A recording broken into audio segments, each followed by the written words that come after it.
आजच्या कार्यक्रमाला आभासी पद्धतीने उपस्थित असलेले आदरणीय शरद पवार साहेब, शिवाजी शिक्षण संस्थेचे अध्यक्ष आदरणीय हर्षवर्धनजी, अमरावतीचे खासदार बळवंतराव वानखेडे, माझे सहकारी राज्यसभेचे सदस्य डॉक्टर अनिल बोंडे, आमदार श्रीमती सुलभाताई खोडके, आमदार संजय खोडके, आदरणीय श्रीमती कमलताई गवई, माझे मित्र प्रवीण पोटे, मंचावर उपस्थित शिवाजी शिक्षण संस्थेचे सर्व पदाधिकारीगण आणि उपस्थित सर्व सन्मान्य अतिथीगण, बंधूंनो आणि भगिनींनो, सर्वप्रथम आपण सगळ्यांनी आणि विशेषतः शिवाजी शिक्षण संस्थेने स्वर्गीय पंजाबराव देशमुख यांच्या नावाने असलेला हा पुरस्कार आपण मला दिला, याबद्दल शिवाजी शिक्षण संस्थेच्या सर्व पदाधिकाऱ्यांचं आणि आपल्या सगळ्यांचं मी हात जोडून आभार मानतो आणि आपल्या सगळ्यांना धन्यवाद देतो. हा पुरस्कार ज्यांच्या नावाने आहे त्या नावामध्ये खूप मोठी शक्ती आहे. ज्यांनी आपलं संपूर्ण जीवन हे शिक्षण क्षेत्राकरता आणि शेतकऱ्यांकरता समर्पित केलं, असं आपल्या विदर्भाला एक आदर्शवत व्यक्तिमत्व म्हणजे भाऊसाहेब देशमुख. त्यांच्या जीवनामध्ये भारताचे पहिले कृषी मंत्री म्हणून त्यांनी विशेषतः ज्या कार्याची सुरुवात केली त्याचा परिचय आपल्या सगळ्यांना आहे. मधल्या काळामध्ये हर्षवर्धनजींनी त्यांच्या लोकसभेच्या काळात जी भाषणं होती ते सगळं गोळा करण्याची जबाबदारी घेतली होती. सुधीर भोंगळे हे काम करत होते. त्यावेळी पार्लमेंटच्या रेकॉर्डमधून त्या संबंधातली माहिती मोठ्या प्रमाणावर एकत्रित झाली आणि त्या सगळ्यातून हे लक्षात आलं की त्या काळामध्ये विशेषतः ग्रामीण आणि कृषी क्षेत्राबद्दलची एक उत्तम विजन त्या काळात त्यांनी बाळगली होती आणि त्याच आधारावर त्यांनी कार्य करण्याचा प्रयत्न केला. कृषी क्षेत्रामध्ये जसं कार्य करण्याचा प्रयत्न केला तसा शैक्षणिक क्षेत्रामध्ये शिक्षणाचं सार्वत्रिकरण झालं पाहिजे आणि शिक्षणाची गुणवत्ता वाढवून सर्वसामान्यापर्यंत शिक्षण पोहोचलं पाहिजे या भावनेने त्यांनी शिवाजी शिक्षण संस्थेकरता जे कार्य केलं त्यातून आज विदर्भाच्या कानाकोपऱ्यामध्ये शिवाजी शिक्षण संस्था पोहोचली. खरं म्हणजे हे सगळं जे कार्य होतं, या कार्यामागे, ज्या ध्यासामागे एक सगळ्यात मोठं कारण होतं की या समाजामधले जे शोषित आहेत, पीडित आहेत, दलित आहेत, सामाजिक आर्थिक शैक्षणिक दृष्टीने मागासलेले आहेत, त्यांच्या जीवनामध्ये जर बदल करायचा असेल तर त्याकरता दोन गोष्टी महत्त्वाच्या आहेत. एक शिक्षण आणि दुसरं विदर्भामध्ये बहुसंख्य लोकांचं जीवन ज्या शेतीवर अवलंबून आहे तो शेतीचा व्यवसाय. आणि त्याकरता या दोन्ही विषयाकरता त्यांनी कार्य केलंच, पण सामाजिक सुधाराची भावना पण त्यांनी अतिशय मनात ठेवून त्यांनी कार्य केलं. खरं म्हणजे आपल्या सगळ्यांना काळ नेहमी बदलत असतो. जे आज आहे ते उद्या नाही, जे काल आहे ते आज नाही. त्यामुळे बदलणाऱ्या काळामध्ये हळूहळू आपण विसरत जातो. मृत्युंजय नावाचं एक पुस्तक आहे शिवाजी सावंतांचं, त्याच्यात सहज त्यांनी एक सुंदर वाक्य लिहिलं आहे की विस्मृती ही माणसाला देवाने दिलेली सगळ्यात मोठी देणगी आहे. काही प्रमाणात ते वाक्य खरं आहे, कारण अनेक कटू गोष्टी आयुष्य म्हटलं की कधी उजेड असतो, कधी अंधार असतो, कधी हार असते, कधी जीत असते, कधी खुशी असते, कधी दुःख असतं. त्यामुळे ज्या गोष्टीमुळे दुःख होतं ते विसरणं हे बरोबर आहे, पण ज्या गोष्टीपासून भविष्यामध्ये आपण काही करू शकतो त्या गोष्टी मात्र विसरता कामा नये. भूतकाळातला इतिहास याकरता महत्त्वाचा आहे की वर्तमान काळामध्ये जर तो इतिहास आपण आठवला तर भविष्याची निर्मिती आपल्याला करता येते, त्याकरता प्रेरणा मिळते. आणि म्हणून आज खऱ्या अर्थाने आजही पंजाबराव देशमुखांचं व्यक्तित्व, कर्तृत्व, नेतृत्व आणि त्यांनी दिलेली व्हिजन, विचार हा खूप महत्त्वाचा आहे. आवश्यकता या गोष्टीची आहे की त्या विचाराच्या अनुरूप आपलं मार्गक्रमण त्या दिशेने किती गतीने आहे तो आपल्या सगळ्यांच्या आत्मपरीक्षणाचा विषय आहे, कारण याला शॉर्टकट नाही आहे. मला नेहमी आठवतं, आमच्याकडे आम्ही ज्यांच्यापासून बरंच काही शिकलो ते स्वर्गीय दत्तोपंत ठेंगडी एक वाक्य म्हणायचे की every politician thinks about is next election and every socio economic reformer thinks from century to century. पंजाबरावांचं व्यक्तिमत्व हे होतं की त्यांनी शतकाचा विचार केला, पिढ्यांचा विचार केला, आणि यात काळाच्या ओघामध्ये नॉलेज ही खूप मोठी शक्ती आहे. काल जे नॉलेज उपलब्ध आहे ते आज वेगळं आहे, आज आहे ते उद्या वेगळं आहे. त्यामुळे नॉलेज हे दरवेळेला बदलत राहणार आहे. आणि जे शिक्षण आपण ज्याला म्हणतो, ज्याला आपण ज्ञान म्हणतो, ज्याला आपण नॉलेज म्हणतो, हे नॉलेज ही सगळ्यात मोठी पॉवर आहे, ही सगळ्यात मोठी शक्ती आहे. आणि मी तर वारंवार लक्षात ठेवतो की ही जी शक्ती आहे ही केवळ इंडस्ट्रीमध्ये, केवळ शिक्षणामध्ये किंवा ही केवळ काही नवीन टेक्नॉलॉजीमध्ये नाही आहे. तर नॉलेज ही शक्ती शेतीमध्ये आहे, ग्रामीण विकासामध्ये आहे, जलसंवर्धनामध्ये आहे. आणि प्रत्येक ठिकाणी आपण जेव्हा नवीन नवीन गोष्टी पाहतो त्यातून नवीन नवीन दृष्टिकोन आपल्याला मिळतो. मी नेहमी लक्षात ठेवतो की you can donate I but you can not donate vision.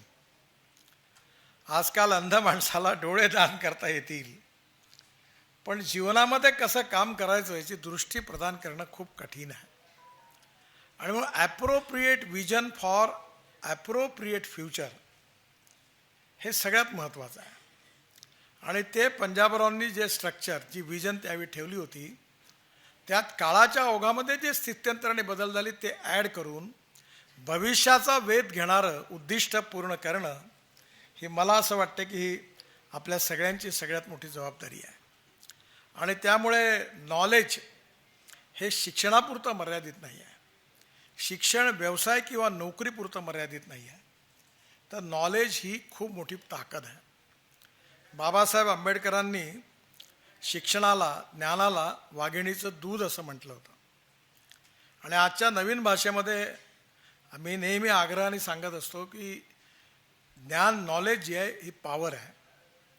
Innovation, entrepreneurship किंवा टेक्नॉलॉजी, विजन, ही जी सगळी पॉवर आहे ही याचं conversion of knowledge into power हे आपलं भविष्य आहे. आणि conversion of knowledge into power करायचं असेल तर ग्राउंड लेवलवर तुम्हाला टेक्नॉलॉजीचा आणि नॉलेजचा उपयोग करून यशस्वी प्रयोग करून दाखवावे लागतील. आज आपण चांगल्या विद्यार्थ्यांचा सत्कार केला, आज आपण शेतीच्या क्षेत्रात काम करणाऱ्या महिलांचा सत्कार केला. सत्कार याकरता आहे की त्या सत्कारामधून बाकीच्यांना पण प्रेरणा मिळाली पाहिजे, इन्स्पायरेशन अँड मोटिवेशन मिळालं पाहिजे की मी पण यांच्यासारखं काहीतरी करण्याचा प्रयत्न केला पाहिजे. आणि म्हणून हा जो सत्कार असतो, या सत्कारामध्ये जबाबदारी पुरस्कारार्थीची वाढते. आणि आपल्यासारखे अनेक लोक तयार करणं हे तेवढंच महत्त्वाचं आहे. आणि या सगळ्याच्यामध्ये जर दृष्टिकोन ठेवायचा असेल तर तो जात, पंथ, धर्म, भाषा आणि पार्टी याच्यावरती उठून विचार केला पाहिजे. याचं कारण असं आहे की तुम्ही तुकडोजी महाराजांची सगळी भजनं ऐका, तुम्ही गाडगे महाराजांचं सगळं कार्य बघा, पंजाबराव देशमुखांचं कार्य बघा, किंवा छत्रपती शिवाजी महाराजांचं जीवन बघा. राज्यकर्ते म्हणून या सगळ्यांच्या जीवनाचं जेव्हा अध्ययन आपण करतो तेव्हा हा विचार नाही हा माझा तो पराया असं कुठे नाही आहे. जे जे चांगलं असेल त्याला मदत केली पाहिजे, जे जे समाज उपयोगी आहे, युगानुकूल आहे, राष्ट्रानुकूल आहे, त्याला आपण मदत केली पाहिजे. अशा प्रकारची संवेदनशीलता ही सामाजिक कार्यकर्ते आणि राजकीय नेतृत्वाच्या स्थायी असणं ही देखील लोकशाहीची आणि समाजाची सगळ्यात मोठी आवश्यकता आहे. आणि म्हणून राजकारण म्हणजे केवळ 5 वर्षाची निवडणूक नाही आहे. ही निवडणूक जी आहे त्याच्यात खरं म्हणजे आपल्याला असं पंजाबराव देशमुखांसारख्या व्यक्तित्वाकडे बघितल्यानंतर we need to redefine the definition of politics. दुर्भाग्याने खूप मोठं डिटोरेशन आहे आणि प्रत्येकाला तिकीट पाहिजे. मी या सगळ्यातून गेलो आहे आणि एवढा खर्च फोटो लावायला, कटआउट लावायला, हार घालायला, सत्काराचे कार्यक्रम होतात. आम्ही अनेक सत्काराच्या कार्यक्रमाला जातो. पण सत्काराच्या कार्यक्रमात गेल्यावर ज्याचा सत्कार केल्यावर आनंदच मिळतो आपल्याला असं नाही, कारण मजबुरी असते. पण खऱ्या अर्थाने म्हणजे आजचा सत्कार असा नाही आहे बरं. आजचा सत्कार तुम्ही सगळ्यांनी अतिशय चांगल्या प्रकारे केला. कदाचित मी या सत्काराचा मानकरी आहे की नाही याच्याबद्दल माझ्या मनात संशय आहे. मी काही नम्रतापूर्वक नाही म्हणत, कारण मी ज्या प्रकारे जीवनातून जगत आलो त्यामुळे आता मला पंजाबराव देशमुखांच्या नावाने डिलीट पण मिळाली.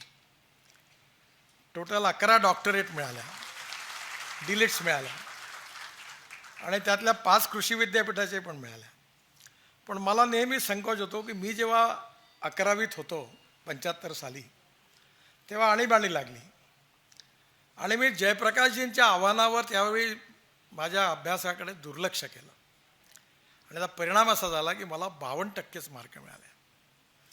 आणि त्यामुळे सायन्स ग्रुपमध्ये माझं नशीब दुर्दैवी असेल कदाचित की मला 49.26% मार्क मिळाले.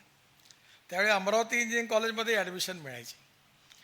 पण मी म्हटलं की थोडं त्यावेळी 53 काही ना काही करून कुठेतरी मिळेल ॲडमिशन. माझे एक जावई न्यूक्लिअर सायंटिस्ट होते आणि दोघेही, एक मॅट्रिकला फर्स्ट मेरिट होते आणि दुसरे थर्ड मेरिट होते. आणि माझ्या दोघी मोठ्या बहिणी होत्या, त्याच्यात माझ्यात अंतर खूप होतं, मुलासारखं होतो मी त्यांना. आणि त्या दोघी मला म्हणाल्या, नितीन तू अभ्यास सोडून भलतीकडे लक्ष घालतो. आणि रोज माझं काउन्सिलिंग करायचं आणि मला म्हणायचं तू नोकरी कर बँकेत. आई म्हणायची नोकरी कर. एक दिवस मी चिडून सांगितलं, आई मी नोकरी करणारा नाही, मला नोकरी देणारा व्हायचा आहे. पण ते काही मान्य त्यांना नव्हतं. मग शेवटी ते म्हणाले की तुझं लग्न कसं होईल. आपल्याकडे उद्योग व्यवसाय करणारा कोणी जसं शेतकऱ्याला मुली देत नाही, पण जिल्हा सहकारी बँकेत चपराशी असेल तर मुलगा चांगला आहे म्हणतात. कारण समाजव्यवस्थेत असा बदल झाला. त्यामुळे मी म्हटलं जे व्हायचं ते मी नसेल तर जमून गेल म्हटलं. खऱ्या अर्थाने आज आपल्या सामाजिक व्यवस्थेमध्ये अनेक गोष्टी अशा आहेत की ज्याचा डिग्रीशी आणि माणसाशी काही संबंध नाही. तुकडोजी महाराजांच्या नावाने विद्यापीठ आहे, पण त्यांना कुठे डिलीट मिळाली होती, त्यांना कुठे डॉक्टरेट मिळाली आहे. आणि त्यांचं एक एक भजन जे केलं होतं ज्याच्यातलं भावार्थ नर्थ आहे, तो जर आपण शांतपणे ऐकलं त्या शब्दाचा अर्थ, तर आजचे कितीतरी मोठे कवी आहेत तेवढ्या त्याच्यात ते येणार नाही. त्यामुळे आज खऱ्या अर्थाने डिग्री घेणारे सगळे सुशिक्षित आहेत, सुशिक्षित असतील, पण सुशिक्षित असणारे सगळे सुसंस्कृत आहे हे काही खरं नाही. असंही होऊ शकतं की काही सुशिक्षितही आहे आणि सुसंस्कृतही आहेत. त्यामुळे मला खरोखर या गोष्टीचा आनंद आहे की मला 7 वर्ल्ड रेकॉर्ड झाले. आणि मला आता लोक म्हणतात की इंजिनिअरिंगमधला मी एक्सपर्ट आहे म्हणून. सध्या सोशल मीडियामध्ये माझे फॉलोअर झाले 25 कोटी. आणि आता मला यूट्यूबवाल्यांकडनं महिन्याला 2.5-3 लाख रुपये मिळतो. आणि आता सगळ्यात जास्त माझं ऐकणारे आहेत ते अमेरिकेत आहेत. आणि आत्ता माझ्याकडे आंध्र प्रदेशमध्ये सकाळी आज एक सायंटिस्ट आले अमेरिकेतले, आणि ते मला माझ्या तारीख वाईज कोणत्या भाषेत मी शेतकऱ्याच्याबद्दल काय बोललो त्याच्याबद्दल ते मला सांगत होते. त्यामुळे आता टेक्नॉलॉजी बदलली, पण मी काही इतका विद्वान नाही आहे. मी फार प्रॅक्टिकल आणि जवळून बघितलं तेवढंच बघतो. आणि मी व्यावसायिक पण नाही आहे. मला व्यवसायिक करायचा नाही. आता जो काही मी केले ते सगळे घाट्याची कामं केली असतील, पण मुलांनी फायद्याची केली. माझे मुलं राजकारणात नाही. कारण मी एकदा घरात विषय आल्यावर त्यांनी मला विचारलं की प्रवीण दटके आता आमदार आहेत, ते आले म्हणे तुमच्या मुलाला युवा मोर्चाचा अध्यक्ष करायचा आहे. म्हटलं चांगली गोष्ट आहे, त्याला अध्यक्ष करण्याच्या आधी माझा राजीनामा घेऊन घ्या म्हटलं, मग त्याला करा. तुम्ही असं कसं म्हटलं. मला नाही मान्य. माझा मुलगा म्हणून त्याला राजकारणात स्थान मिळेल हे नाही, त्यांनी आपल्या कर्तृत्वाने आपलं स्थान निर्माण करावं, मग त्याला तुम्ही घ्या. म्हणलं मी सायकल रिक्षातून अनाऊन्समेंट केली, पोस्टर चिकटवले आणि शून्यातून काम केलं. राजकमल चौकात तिथल्या चौकात अनेक वेळा रात्री 12 वाजून चहा पीत, हाफ चहा पीत अनेक वेळा आलो आहे. तर मी म्हणलं त्यांनी ते काम करावं, माझा मुलगा ना, मग त्याला लोकांनी म्हणावं हा पाहिजे, तर गोष्ट वेगळी. माझा मुलगा म्हणून तो पुढे बसेल माझ्या, हे नाही करायचं. आमदाराच्या पोटातून आमदार नाही झाला पाहिजे. खासदाराच्या पटवून खासदार झाला पाहिजे. त्याला अधिकार आहे की आमदार खासदारांनी म्हणायच्या ऐवजी जनतेने जर म्हटलं, कार्यकर्त्यांनी म्हटलं, त्यांना जरूर अधिकार आहे. मी जे लोक आपलं कर्तृत्व सिद्ध करतात त्यांना जरूर अधिकार आहे. कोणाचा मुलगा मुलगी असणं गुन्हा नाही आहे. आणि त्यामुळे आज आपल्या सामाजिक राजकीय जीवनामध्ये राजकारणाचा अर्थ समाजकारण आहे, राष्ट्रकारण आहे, विकासकारण आहे. And politics is the instrument of socio economic reform. आणि सामाजिक आर्थिक परिवर्तनाचं साधन आहे. आणि त्यामुळे राजकारण करायचं असेल, आणि माझ्या अनुभवातून तर मला वाटतं आहे, मी 45 वर्ष पदावर आहो. मलाही अडचण होते या सिक्युरिटीमुळे, पण आता काही माझा नाईलाज आहे. मी आता त्यांना सांगितलं की माझ्या बिल्डिंगमध्ये 2 एंट्री आहे, एक इकडे आहे आणि एक मागे आहे, तर दोन्हीकडनं दरवाजे आहे. शेवटी मी कडनं फुटपाथवर जाईल खायला काही, तर कुठं 50 पोलीस मागे उभे राहिले तर तो कोण खाऊ देणार मला. मी चुपचाप आपले दोस्त शाळेतले आले की तिकडच्या कडून उतरतो, यांना वाटते साहेब बसले आहे मीटिंगमध्ये, मी खाली जाऊन खाऊन पिऊन आल्यावर बाहेर वरती पुन्हा दरवाजाकडून आतमध्ये येतो. कारण respect should not be demanded, it should be commanded. If you deserve for it you will get it. Poster banner लावून सिक्युरिटी वाढवून काही मतलब नाही आहे, सगळे क्षणिक असतात. पण जनतेच्या मनामध्ये तुमच्याबद्दल जे स्थान असेल ते सगळ्यात मोठं आहे. आणि म्हणून आज राजकारणामध्ये खऱ्या अर्थाने सेवा करणं, शेतकऱ्यांकरता काम करणं, मजुरांकरता काम करणं, महिलांकरता काम करणं, आदिवासींकरता काम करणं, त्यांचं जीवनमान बदलवण्याचा प्रयत्न करणं हे खूप महत्त्वाचं आहे. आमच्याकडे मी 1800 शाळा चालवतो, एकल विद्यालय. आज जवळपास 2000 शिक्षक आहेत. आणि आता 24 वर्ष झाले मेळघाटमध्ये शाळा आहे आमच्या, केवळ आदिवासी भागात चालवतो. आता प्रॉब्लेम असा आहे की त्याला ग्रँट नाही आहे आणि ते शिक्षकही वेगळे आहेत. आणि ते सगळ्यांना शिक्षण जे आहे त्याचा कोर्स आहे, नखं कशी कापायची, साबण कसं लावायचं, वर्तमानपत्र कसं वाचायचं, मशीनवर शिवायचं कसं. टी व्हीवर मी इतका मागासलेपण आहे की गडचिरोली जिल्ह्यामध्ये मी ज्यावेळी विद्यार्थी होतो त्यावेळी मिठाच्या ऐवजी लाल मुंग्या बारीक करून त्या खाण्याची पद्धती होती. इतकी वाईट स्थिती होती. मेळघाटमध्ये तर मला आठवतं, आता आहेत आपल्या दर्यापूरला मर्चंट, माझ्याबरोबर AC होते ते, तर यावेळी मॅल न्यूट्रिशनने 2500 मुलं मिळली. त्यावेळी मी कुलकर्णी नावाचे कमिशनर होते अमरावतीचे, आणि मनोहर जोशी मुख्यमंत्री होते. दरवेळेला मी सगळा दौरा करायला आलो, तो शेवटी मर्चंटनी एक राजदूत मोटरसायकल घेतली आणि त्याच्यावर डबल सीट मी बसलो. आता मर्चंट अजूनही फार चांगला अधिकारी होते PWD. आणि मी डबल सीट बसून त्या गावात गेलो, तर गावात ती गाडी जाता जातात 100 वेळा उतरावं लागला मला. त्या लोकांना वीज नाही, पाणी नाही, रस्ता नाही, मुलं शाळेत नाही, आजारी पडले तर डॉक्टरची सोय नाही, मग मरणार नाही तर काय म्हणणार. आणि ज्यावेळी मी वापस आलो त्यावेळी मी मुख्यमंत्र्यांना सांगितलं की अशी स्थिती आहे. मनोहर जोशींनी 3 वेळा मिटिंग घेतल्या. ते कुलकर्णी साहेब यायचे आणि ते म्हणायचे, दोघंही सांगायचे, तुम्हाला काही याचं वाटत नाही का, तुम्ही याचा विचार नाही करत का, अशी परिस्थिती आहे. ते फॉरेस्टवाले म्हणायचे, असे बघायचे चालले जायचे. 3 मिटिंग झाल्यावर 4थ्या वेळा मी मनोहर जोशींना सर म्हटलं, तुम्ही आता भानगडीत नका पडू म्हटलं, तसंही मला फरक पडत नाही माझं मंत्रिपद गेलं तर, तुम्ही आता येलं मी सरळ करतो म्हटलं. बरोबर. जेव्हा मी त्या फॉरेस्टच्या चीफ कॉन्सर्वेटर ऑफ फॉरेस्टला सांगितलं, काय सांगितलं ते मी तुम्हाला सांगू शकत नाही, पण त्याच्यानंतर मी मर्चंटला सांगितलं, चाल काम कर म्हटलं, तू कायदा तोड, मी मंत्री आहे म्हटलं, हे फाईलवर सही केली आहे, मी जबाबदार आहे. तेव्हा मेळघाटमधले रस्ते झाले. म्हणजे जे रस्ते करण्याकरता ही त्या लोकांना एवढी अडचण आहे.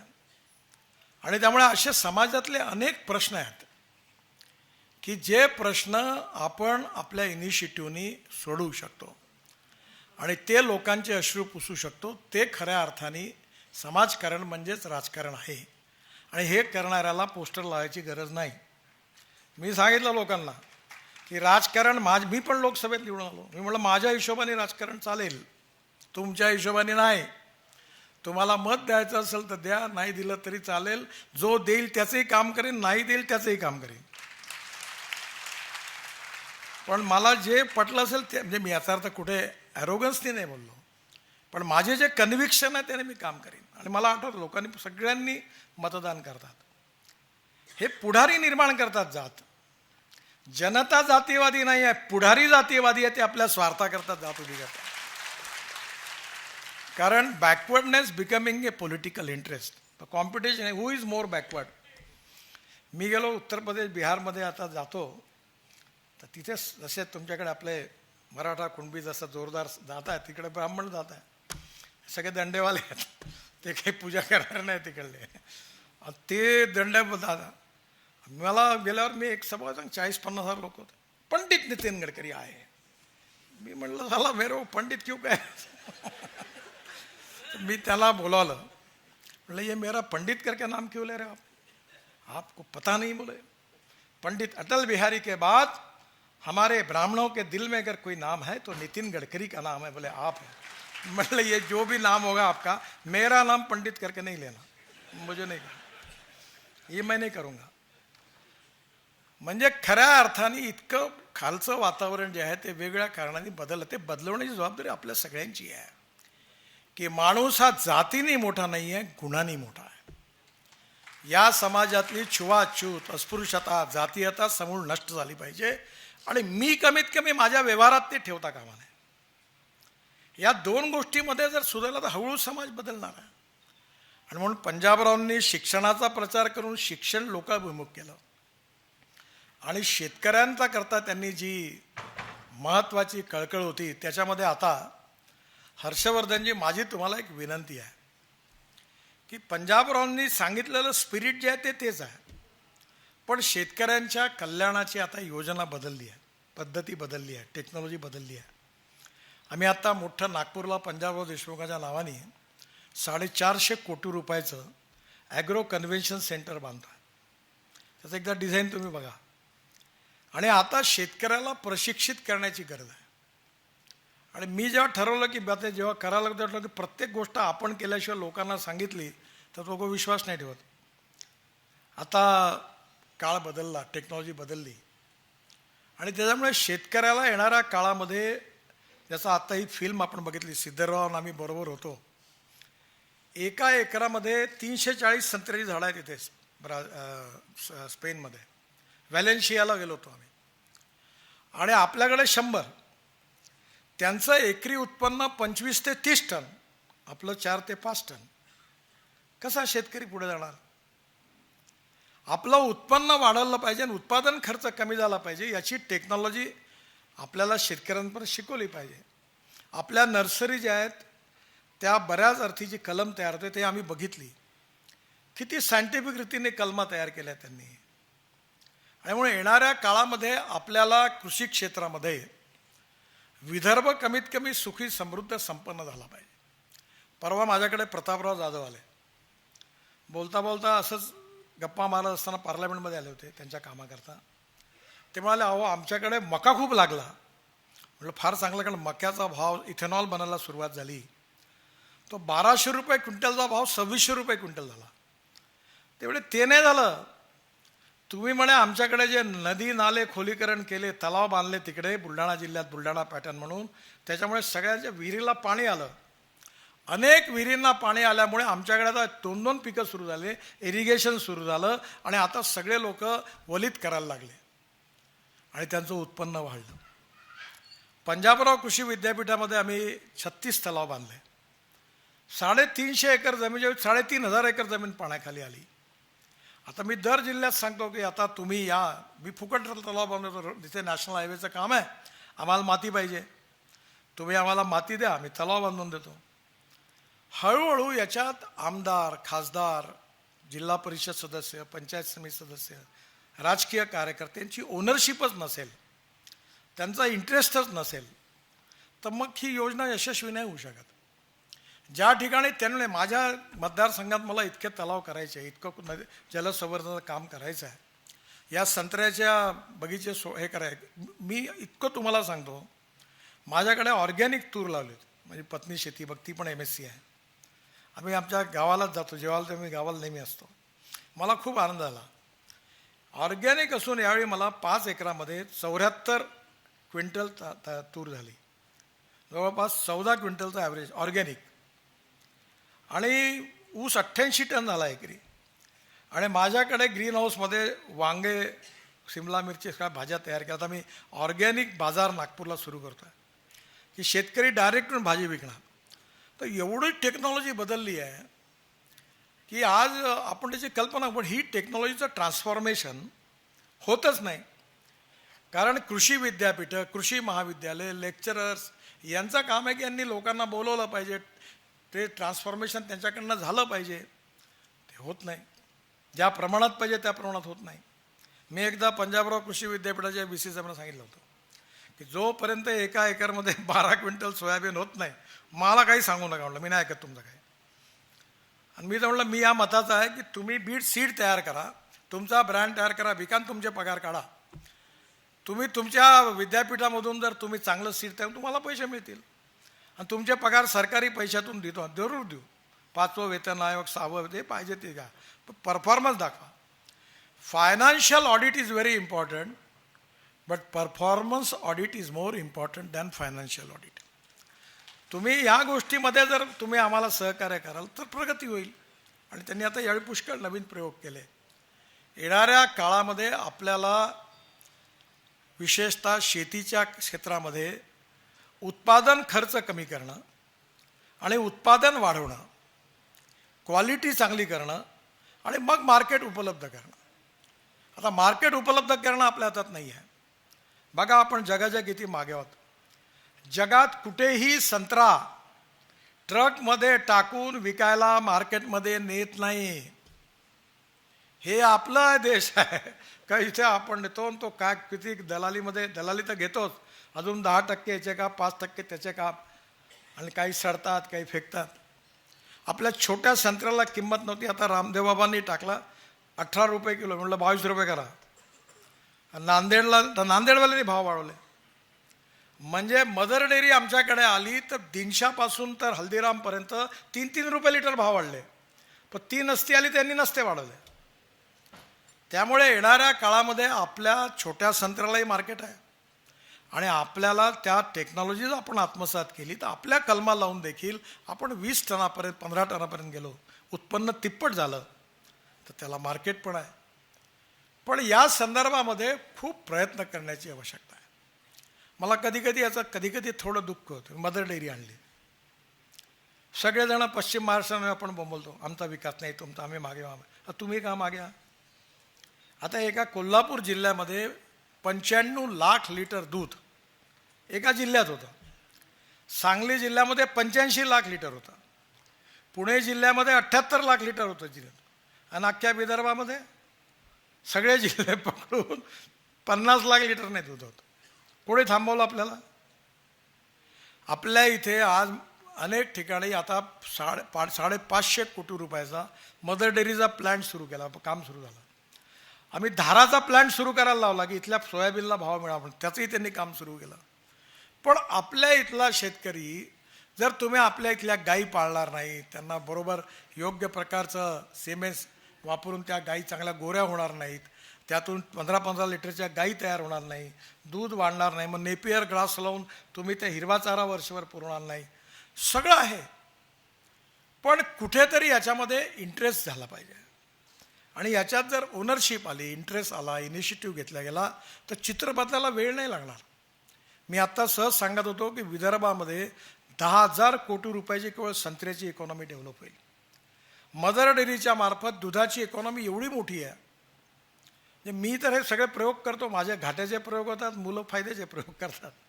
आपल्याकडे एवढं चांगलं आहे की ते जे तुमच्या खाड पाणी आहे इथे या मूर्तिजापूर आणि भागात, त्याच्यामध्ये आम्ही तयार केलं, खूप प्रयत्न केला, अजून जमलं नाही, की खाऱ्या पाण्यातले जे प्रॉन्स आहेत ते सिंगापूरला 8,000 रुपये किलो, दुबईला 6,000 रुपये किलो, आणि नागपूरला सेंटर पडलं तर 800 रुपये किलो.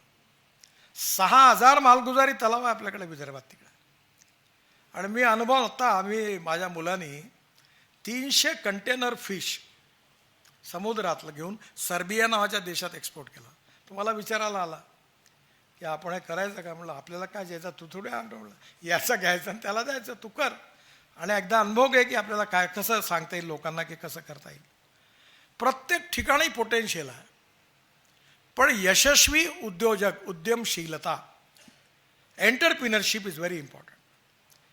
फायनान्शियल रिसोर्सेस महत्त्वाचे आहेत, टेक्नॉलॉजी महत्त्वाची आहे, पण एंटरप्रिनरशिप, लीडरशिप नसेल तर मग आपण ते करू शकणार नाही. त्यामुळे येणाऱ्या काळामध्ये पंजाबरावांचं स्वप्न पूर्ण करायचं असेल तर विदर्भामध्ये कापूस, सोयाबीन, संत्रा आणि ऊस, काळाच्या ओघामध्ये एवढी बदल झाली आहेत. मी पवारसाहेबांना धन्यवाद देईन. मी त्यांना आग्रह केला होता की वसंतदादा शुगर इन्स्टिट्यूट केवळ पश्चिम नागपुरात का, पश्चिम महाराष्ट्रात का? साहेब काही करा, आमच्याकडे विदर्भात तुम्ही उघडलं पाहिजे. त्यांनी पैसे दिले आणि नागपूरजवळ आपल्या बुटीबोरीच्या जवळ आता मोठं इन्स्टिट्यूट उभं झालं, रिसर्च सुरू झाला, ऊस लागला. आता आम्ही 4 कारखाने चालतो. यवतमाळचा यावेळी चालतो 2 लाखाचं, 2.25 लाखाचं क्रशिंग केलं त्याच्यात. म्हणजे येणाऱ्या काळामध्ये विदर्भात ऊस झाला. आता त्यांनी मला सांगितलं की 5 फुटाच्या ऊसामध्ये मधली लाईन जर स्वीट सोरगमची लावली तर 25 टन तेही पण निघेल. म्हणजे 70-80 टन, म्हणजे 100 टनाच्या वरती गेला तर 2.5 लाख रुपयाचा एकरी ऊस झाला. शेवटी त्याच्याकरता आपल्याला शेतकऱ्यांना ट्रेन करावं लागेल. आम्ही नागपूरला प्रयत्न होता, सगळ्या व्यवस्था उभ्या केल्या. ॲग्रो विजनच्या याच्यात श्रीधरराव आहेत आमचे डायरेक्टर. यावेळी सगळे लोक जाऊन कसं दुरुस्त करता येईल. आणि यामध्ये जर पंजाबरावांनी जे चित्र, स्वप्न बघितलं होतं की सुखी, समृद्ध, संपन्न विदर्भ करायचं असेल तर शेतकरी समृद्ध झाला पाहिजे. शेतकऱ्याच्या तरुण मुलाच्या हाताला काम मिळालं पाहिजे. गावं चांगली झाली पाहिजे. स्मार्ट शहरं नाही, स्मार्ट विलेजेस झाली पाहिजे. आणि हे सगळं करायचं असेल तर जो भाव त्यांच्या मनामध्ये होता तो कृतीत उतरवण्यामध्ये आज अतिशय गतीने काम करण्याची गरज आहे. आणि ही काम करणाऱ्या लोकांची जेवढी संख्या वाढेल, ते कोणत्या जातीचे आहे, कोणत्या पक्षाचे आहे, कोणत्या गटाचे आहे, हा प्रश्न महत्त्वाचा नाही. ते सगळेजण मिळून जर या एका उद्दिष्टाकरता काम करतील तर मी तुम्हाला लिहून देतो, विदर्भामध्ये एकही शेतकरी आत्महत्या करणार नाही. हे शक्य आहे, कठीण आहे, पण असंभव नाही आहे. कारण आपण बघा, डॉक्टरकडे जातो, 60 वर्षांना दरवर्षी मेडिकल चेकअप करतो. तिथे काय, पानाची तपासणी होते, पाण्याची तपासणी होते आणि मातीची तपासणी होते दरवर्षी. ऑर्गॅनिक कार्बन कमी आहे. आपल्या इथल्या हेमगिरीमध्ये अमरावतीचाच मुलगा आहे वर्मा, ते भाजपचे अध्यक्ष होते वर्मा, दीप वर्मा, MSMEमध्ये आहे. त्यांनी इतकं सुंदर केलं आहे की 4000चं युनिट आहे. ते ड्रम आहे फक्त, त्याच्यामध्ये ते आपलं जे कचाट निघतं ते जाळतात आणि त्याच्यामधून बायोचार तयार होतो, ऑर्गॅनिक कार्बन. आणि तो जर आपल्या सेंद्रिय खतात टाकला तर ज्या ठिकाणी 0.20 ऑर्गॅनिक कार्बन आहे तिथे ऊस झाला 35 टन आणि जिथे 0.80 झाला तिथे झाला 100 टन.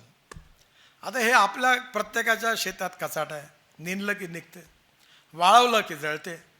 त्या ड्रममध्ये जाळून तो कार्बन जाळून तो फक्त खतात टाकणं आणि ऑर्गॅनिक कार्बन वाढवणं, एवढं जरी झालं तरी विदर्भातल्या शेतकऱ्याचं उत्पन्न हे दुपटीने वाढल्याशिवाय राहणार नाही. परंतु हे त्याच्यापर्यंत पोहोचलं तर पाहिजे. आणि म्हणून जे काही स्वस्तातले प्रयोग आहेत, आम्ही केसापासून ॲमिनो ॲसिड तयार करतो, एवढं चांगलं सक्सेसफुल झालं की आता आम्ही तिरुपतीतून केस आणतो, 4-4 ट्रक महिन्याला येतात, त्याचे ॲमिनो ॲसिड तयार होतं आणि स्वस्तात शेतकऱ्यांमध्ये पॉप्युलर झाला. जवळजवळ 50,000 टन आता आम्ही भूसुरक्षा खत तयार करतो, खूप पॉप्युलर झालं. आणि असे अनेक लोक कंपोस्ट खतं करतात, मला कोणतरी तुमच्यापैकी मगाशी सांगितलं. हां, त्यामुळे येणाऱ्या काळामध्ये पंजाबरावांचं स्वप्न पूर्ण करायचं असेल तर innovation, entrepreneurship, science, technology, research, skill and successful practices, we name it as knowledge and conversion of knowledge into wealth is the future. आणि हे कृषी क्षेत्रामध्ये करण्यामध्ये विशेषतः शिवाजी शिक्षण संस्थेने याच्यात मोठा पुढाकार घ्यावा अशी हर्षवर्धनजींना आणि त्यांच्या सहकाऱ्यांना माझी विनंती आहे. आपण मला पुरस्कार दिला, मी पंजाबरावांच्या स्मृतींना अभिवादन करतो. माझी एवढी पात्रता नाही, पण आपण मला दिल्याबद्दल आपले आभार मानतो. पण हा पुरस्कार मला पंजाबरावांच्या विशेषतः व्यक्तिमत्वातून जे काही काम त्यांनी केलं ते अजून चांगलं काम करण्याची प्रेरणा मिळेल आणि ती सातत्याने करण्याचा प्रयत्न करीन असा विश्वास आपल्या सगळ्यांना देतो. संजय खोडके नव्याने आमदार झाले आहेत, त्यांचंही अभिनंदन, शुभेच्छा. पी.टी. देशमुख होते तेव्हा मी विधानमंडळात होतो. अजितदादांना विचारा, आम्ही असलो काही येत नव्हते सभागृहात. जयंत पाटील घाबर, कारण आम्ही नियम बसवून बसायचो. हां, सातत्याने बीटी आणि मी बॅकलॉगवर एवढं भांडत होतो. एकदा तर सुशील कुमार शिंदे काल माझ्याकडे दिल्लीत आले होते, अधिवेशन घ्यायला लावलं त्यांना आम्ही नियमाच्या बोटीत बसून. येणाऱ्या काळामध्ये हा विदर्भ सुखी समृद्ध संपन्न झाला पाहिजे. शेतकऱ्याच्या आत्महत्या थांबल्या पाहिजे. स्मार्ट शहर नाही, स्मार्ट विलेजेस झाले पाहिजे. विदर्भाच्या तरुण मुलाच्या हाताला काम मिळालं पाहिजे आणि भारतातलं प्रगतशील समृद्ध संपन्न विभाग कोणता असेल तर तो विदर्भ आहे असं देशातल्या जनतेने आपल्याला म्हटलं पाहिजे. खऱ्या अर्थाने शिक्षण क्षेत्रातलं आणि कृषी क्षेत्रातलं पंजाबरावांचं हे स्वप्न आपण सगळे जण मिळून नक्की पूर्ण करूया. मी पंजाबरावांच्या स्मृतींना अभिवादन करतो. आपल्या संस्थेलाही धन्यवाद देतो. आज मला 5 वाजता मुंबईलाही कार्यक्रम आहे आणि अजून 4 कार्यक्रम अमरावतीत करून जायचं आहे. त्यामुळे बाकीचे वक्ते बोलणार होते सगळे, पण माझ्या घाईमुळे थोडंसं कदाचित मला वाटतं त्यांनी आपणच म्हटलं, पण त्यांची क्षमा मागतो. पुढच्या वेळी जेव्हा येईल तेव्हा तुमच्या सगळ्यांची भाषणं मी जरूर ऐकेन. पुन्हा एकदा आपल्या सगळ्यांना खूप खूप धन्यवाद. नमस्कार. एबीपी माझा, उघडा डोळे बघा नीट.